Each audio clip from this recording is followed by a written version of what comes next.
Chris Avina with American Outdoor News, and today we're here with Kristy Titus, the host of Pursue the Wild and podcast host of Wild and Uncut. Yeah. Kristy, Thank you thanks for so much having for me. coming on. I appreciate you. Thank you for having me as your guest. It's quite my honor. You know, I've seen you several times at the shows. I've never had the opportunity for us to meet. You were always with somebody, talking to somebody. I don't like to interrupt people, so. It's the chaos and the beauty of those shows. It feels like if you don't have that 15-minute time slot scheduled with someone, actually getting in like a word in edgewise is ridiculous. As crazy as that sounds, we're all in the same space and we run by each other. It seems like there's never enough time. It's actually a tragedy. Yeah, it's a fast week, fast 3 days, whatever it is. It always goes by so fast. Yeah. Now, now, can you tell us a little bit about your journey into the outdoors? I mean, it's not a natural progression, is it? Well, I mean, for me, it was. I mean, my family, from the time I was 2 years old, we had mules and we rode into the backcountry. And I mean, being outdoors is just a part of my life. I spend every free weekend I can packing my mules in to this day. It's one of the reasons I moved to Wyoming is that there's so many, untouched, truly wild places and landscapes left. It's kind of that last frontier. So for me, it's a part of my DNA. And I was just blessed to grow with parents that supported me being a little wild child, if you will. Yeah. Now, how does that move you into Pursue the Wild? What made you decide to start your own show? Well, it really wasn't intentional. It actually started with service in mind. So, as a child, my parents were always members of the Rocky Mountain Elk Foundation, and they're almost back to the inception of the company, and so that was something I grew up with, hearing in my household the importance of conservation. And to this day I professionally work with RMEF, and then I also work with Safari Club International. So in my 20s, which I don't want to date myself, that's a long time ago. In my 20s I started volunteering for SCI as well, and I worked you know as a volunteer, and I stuffed envelopes. And then, strangely enough, I got brought into more leadership positions within my local chapter. So eventually I ended up being chapter president, which led me to going to Washington, D.C. with SCI and lobbying. And, that's one of the reasons I love that organization is they have had and do have a pulse on politics in our country that affect hunting and gun rights and everything that we hold near and dear. And they have lobbyists and staff that live and work in Washington, D.C. So it's always been very important for me to be a part of that organization, and I still proudly am. So I started working with them, and then kind of backhandedly, I ended up going on a TV show with Mike Rogers. And then I ended up working with a women's clothing company, which used to be called She Outdoor Apparel, well, She Safari. I helped a corporate rebrand occur at one point, where we rebranded it to She Outdoor Apparel. And I actually was with them when they redesigned their current logo and was part of that process a long time ago. And then I helped Under Armour start their women's hunt division for their clothing launch following that. And then it Wow. just kind of was a strange occurrence of, I had tremendous business knowledge and sales experience, and then also hunting, experience on that public land side. And the Rocky Mountain Elk Foundation gave me an opportunity to do a hunt at one point with, I must admit, a lot of begging. Like I relentlessly hounded them. And then it turned into me co-hosting their show for 6 seasons with Brandon Bates. And Wow. at some point they said, look, we're gonna they went off network and they did this digital platform, and they said, this might be a great place and space for you to create your own series. And I ran with it, and now we're filming this year. We're airing season 7 right now, and I'm filming season Wow. 8. So it's just been it's unreal to think about how many years I've been doing TV and media now, and then also on that nonprofit side, um, serving organizations and trying to be a good steward to the resources that we love so much. Yeah, you've served on the outdoors on a lot of different levels, and your upbringing, it fueled your passion for the outdoors, but what sparked your political side? What made you get so entrenched in fighting for our rights? Well, if we don't fight for it, we lose them. So that's the biggest thing is collectively we have to have a strong voice, and we have to have a voice that reaches the court of public opinion. So it's really important for us from the hunting community to influence. The anti-hunter is a lot harder to influence than the non-hunter, and there's so many people in our country that are on the fence. They're not anti-hunting and they're not necessarily pro-hunting. They just kind of ride that center path of, they're like, oh well, yeah, you hunt white-tailed deer, okay, I understand that, but they may not understand hunting different species like wolves. And so it's really important, I think, for us to educate the non-hunting community the importance of sound wildlife management, but also influencing our government officials. So a lot of our government officials are also coming from that kind of non-hunting stance, or they feel a lot of pressure from anti-hunting groups that have very, very big pocketbooks and very, very loud agendas, and they're very good at flying around very vivacious representations of anti-hunting that really put a bend on these politicians. And so Mhm. it's important for us all to get in the ear of our politicians and bend them our way as well. It's funny how much money um, we as hunters and outdoorsmen raise so much money on our own through our own validity, through the Pittman Robertson and various self-imposed taxes. Yeah. But yet these anti-groups, they raise a ton of money and none of it goes towards conservation. Their Well, money goes towards pointing the finger at you and me and them and blaming uh, hate campaigns. That's where their money goes. Well, and they spend a lot of time campaigning on lies. I mean, if you look at advertisements for that are anti-grizzly bear management, for example, they don't have Mhm. a picture of a big boar grizzly bear that is, 18, 19 years old.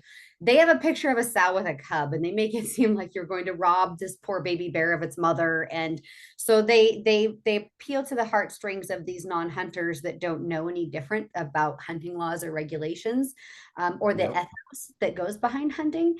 I mean, you even see it with like puppies and kittens. They talk about, save the puppies and kittens, and then they euthanize 90% of them. But they don't actually tell people that. Yep. So they're generally a marketing machine, and they're making a lot of money, and they're selling a lot of lies that paint the hunter in a very bad picture with a very broad and very effective brush.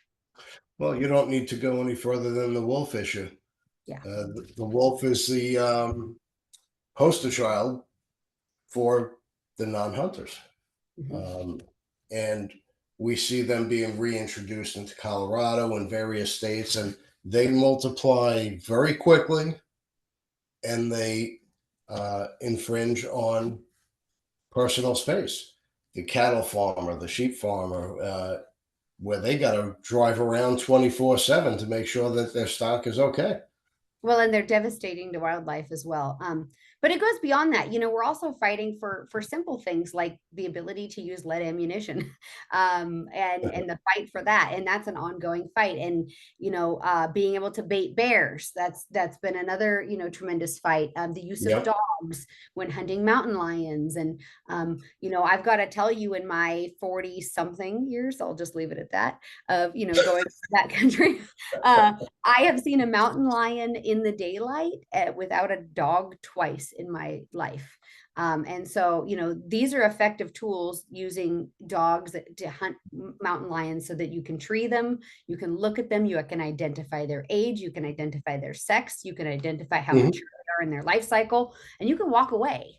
And so, but they don't tell that story of strategic management of species. They just make it sound like we're chasing these poor lions around the forest with dogs, and they're completely helpless, and we're horrible. And so it's just really trying to re-educate and get involved, because once, as we all know, the government takes a right from us, we don't get it back. It's very, very rare that legislation is overturned. It takes a Yep.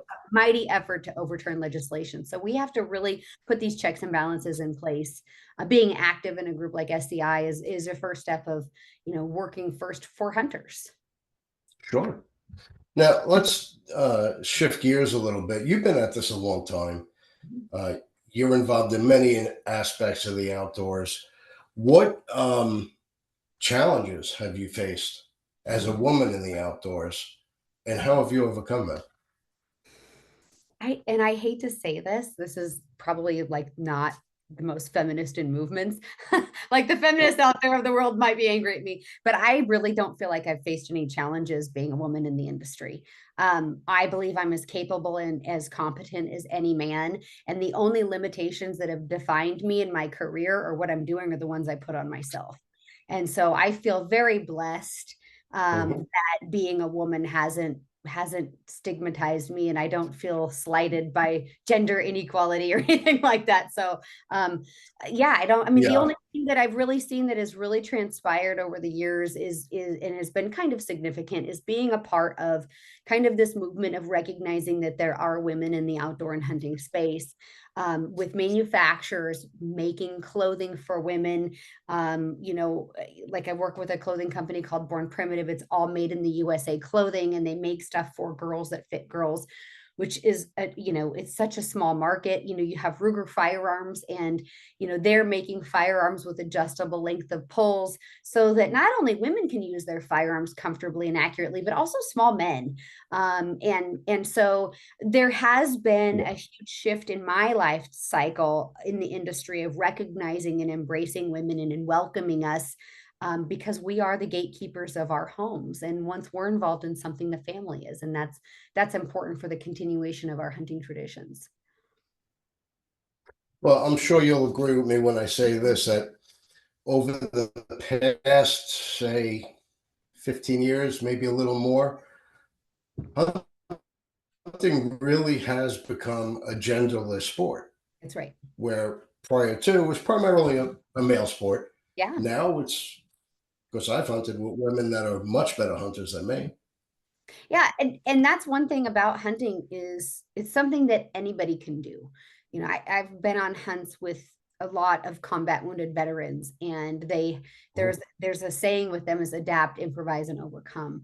And there is a space in the hunting world where you can still provide for your family. You can be a part of this beautiful circle of life, regardless of physical limitations. And that is one beautiful thing about the hunting community is we welcome everybody into hunting. And the Second Amendment community, we welcome everybody to be a gun owner. We want everybody to be able to be their own first responder, to be their own first line of defense, to enjoy the fun found in shooting sports.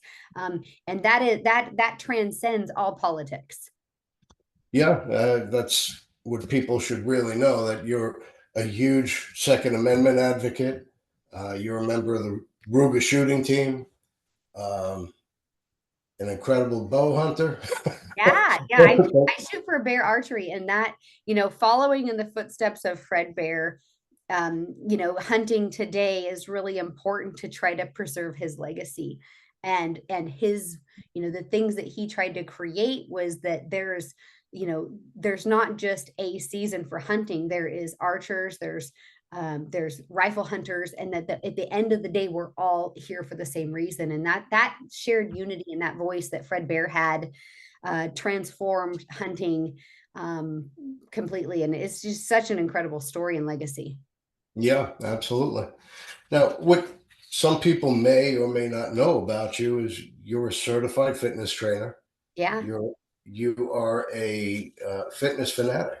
Well, I've had my ebbs and flows with fitness fanatic. Okay. So like I'm on the boat right now, but I have, or on the wagon, I should say right now, but I have fallen off the wagon of fitness for sure. So it's been, fitness has always been a struggle for me. I was never like an athletic kid. And so it's, being in shape, something I've always had to really fight for. And, I did figure competitions and things like that once upon a time. And I used to consider myself an athlete. I don't necessarily anymore, but it is a caveat. Your body is a caveat to getting you out there and helping you recover quickly and enjoy more sunrises and sunsets. And as you get older, you appreciate a pain-free aspect of that. So That's a fact. taking care of myself is important. And plus, some of these hunts that you go on, uh, going on a sheep hunt or even an elk hunt, you really have to be in pretty good shape to Oh climb yeah. those mountains and chase those elk and um, mountain goats and whatnot. Yeah, there's only so many times you can make it up that mountain. Yeah, everybody only has so many climbs. Well, even last weekend, my girlfriend and I packed 5 horses and mules in, and it's a lot of work when you're wrestling, 1,500-pound animals and you're putting saddles on and tack and navigating the mountains with them. And it does require, it's a tremendous amount of physical effort, especially when you don't have somebody doing it for you. And so, yeah, I mean, I kind of got married and then I fell off this like physical fitness bandwagon, and I was like, oh, I'm gonna drink the wine and eat the cheese and travel with my husband, and the gym became less important. And the last year and a half I've really had to try to kind of do a little bit of a refocus and um, Mhm. refresh on that, especially since I've hit whatever age I'm at in my 40s now. I'm like, okay, it's time to really focus on myself because, as we age, especially with women, we deal with things like, bone density issues and osteoporosis. And, Yeah. I want to be able to survive a fall without breaking a hip in 30 years. So that's my goal with getting strong bones and lifting heavy weights. Well, once you've um, been an avid gym person, you always get drawn back, Oh no yeah. matter what your age. You just get pulled back into it. Yeah. You were an athlete once, were you also as well? As a kid growing up, I always played ball. I played football, lacrosse, and whatnot. And I've always been in a gym on and off. And uh, I still am every morning. Um, Mhm. I got to cut back on my weight um, that I left because at my age, there's no reason for me to be pushing the weight that I'm pushing. Yeah. Yeah, these shoulders can only last so long before they need to be replaced. That's with all of us, I think. We all feel it on our knees on cold mornings and Oh yeah, yeah, I know it's raining out before I even open my eyes. that's right. Funny how God gives us that gift of premonition in our bodies as we age. It's like a weather vane. So, for young women that are interested in hunting that have never been out into the field, what kind of advice would you give them? My advice would be to join a nonprofit organization, a conservation group, because so many of these groups have subgroups within them that really support women. So, for example, like SCI has Women Go Hunting. We also have a Sables organization. And so, also, if you've never been hunting, a lot of the members of these organizations, and I hate to say this is terrible, but a lot of them are retired and they have more time and more treasure to share. And Hmm. so you find somebody that has the desire to learn. A lot of the members have an opportunity to give. And that is just such a tremendous gift. And they give it so freely in these organizations. People want to see you succeed. They want to bring you into our world. They want to teach you how hunting is conservation, and hunting through conservation is the way to ensure our future for our wild resources. So that's the number one thing.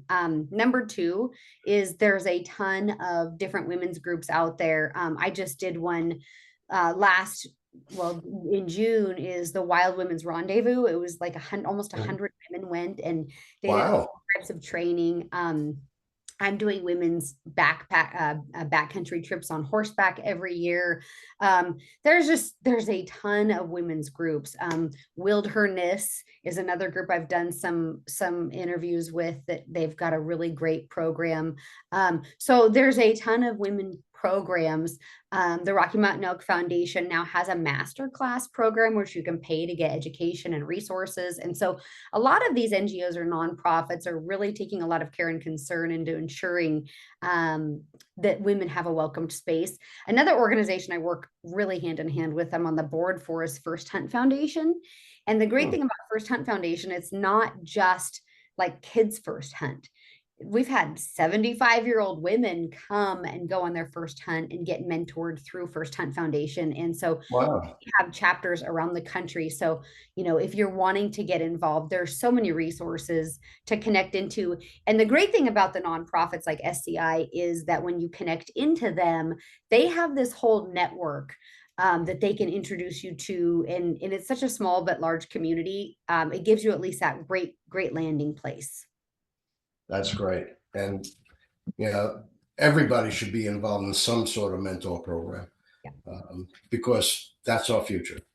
Yeah, well, it is, without mentors, we don't have a future at all. And somebody, taught me everything I know, and I'm still learning. Like, I still consider myself a student all the time. And that's one thing about our life and this life, is that we should never stop learning. And there's always somebody that can share some valuable information with us, and resources, and their time and treasure to really enrich our own lives. And in the process, of them helping us, they grow also. And it's just a wonderful cycle. I agree. I agree. So season 7, what can we expect this season? Well, we moved to Wyoming a couple years ago. So we did a cash out season in season 6 of my series, which showed cashing out my Oregon points as a resident and cashing out my Wyoming non-resident points. So last year was my first year hunting as a Wyoming resident. And so season 7 has a lot of, public land DIY hunting here in Wyoming. And, we moved to Wyoming so that we had, that Second Amendment sanctuary, constitutional carry, right to hunt and fish. And by golly, we take advantage of all of it. And so that's really fun. Wow.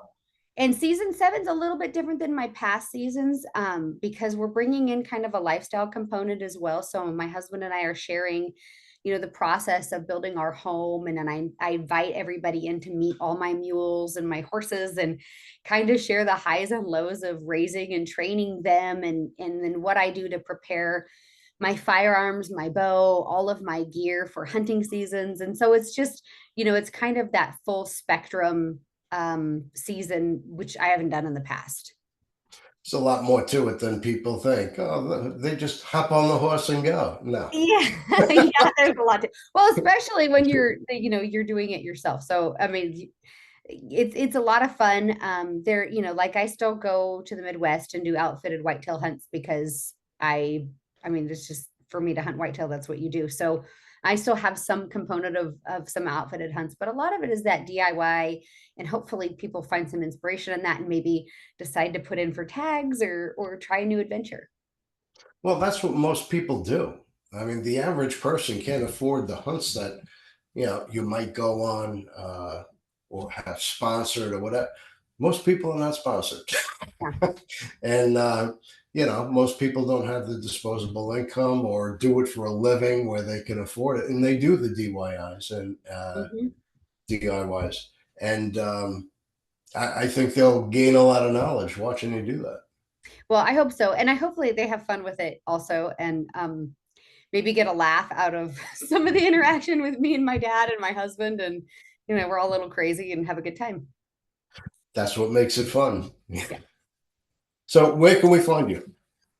So on Facebook, Instagram, Twitter, I'm just my name, which is at Kristy Titus. And then on YouTube, I have Pursue the Wild is my YouTube channel. And my website, if you want to watch all things in one location, just to make it easy, you can watch the Wild and Uncut podcast there. You can stream and listen to it. My podcast and show, Pursue the Wild, also airs on Carbon TV. So the podcast airs on Carbon and the TV show airs on Carbon.